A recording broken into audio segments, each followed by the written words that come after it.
है ना बात। मुख्तसर कि फिर क्यों आप जाते रहे, क्या चाहिए था आपको? मैं तो ये समझता था कि मैं क्योंकि एक लिखने वाला हूँ, एक रोविंग जर्नलिस्ट हूँ, तो मैं तो ऐसे ही देखता हूँ। तो बाद में फंस गया बीच में गया।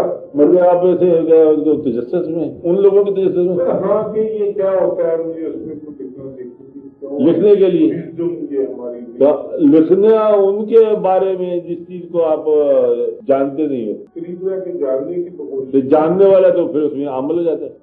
होगा जी, किसमें होगा कि लिखा तो है ही उससे ले गए। ये तो है। हालांकि मुझे बड़ा समझदार आदमी मिला भी। हाँ, उसने कहा तू ना खाया कर भंडारा के आगे बात, तुम क्यों अपने दांतों से अपनी कब्र खोद रहे हो? यार मैं क्या कर रहे हो, उसके बाद तू बात जान है बड़ा जी जान से बड़े शौक मेरी जर्नलिज्म तो रहेगी भी।